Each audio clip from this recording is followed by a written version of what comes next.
President Donald Trump is carrying out his biggest crackdown yet on China. He wants to fulfill a campaign promise to cut down the U.S. trade deficit with China.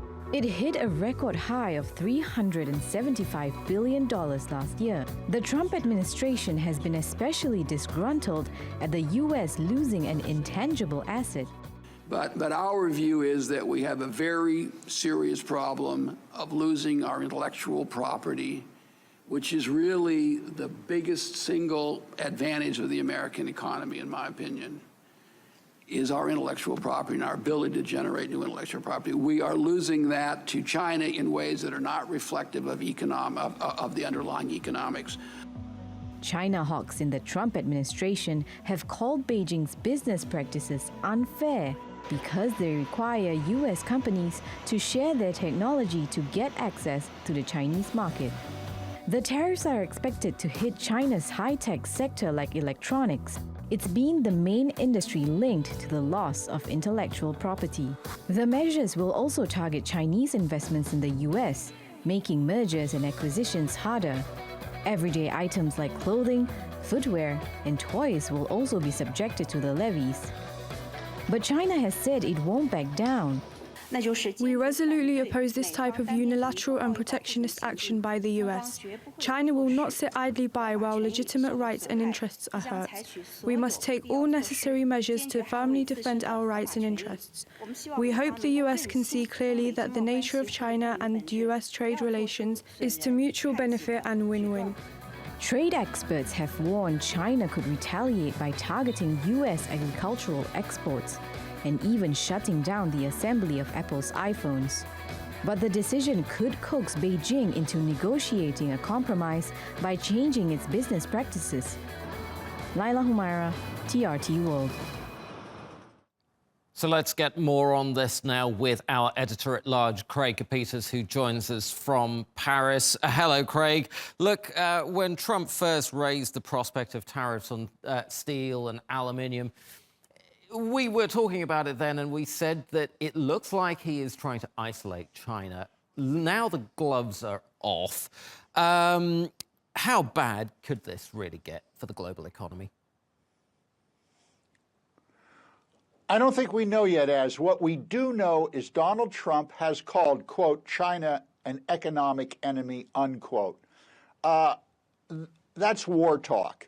Now, when you look at how things are going to play out, who the winners or losers might be, the question is, does it alienate the allies and undermine any collective action among countries that are also nursing grievances against China? Now, Trump has already exempted a lot of the allies, America's allies, from these tariffs. And he's basically said that the World Trade Organization, which is supposed to be the peacemaker in all this, is about as useful as a flat tire on a car. And what this is all about, it all goes back to this One Belt, One Road Chinese initiative.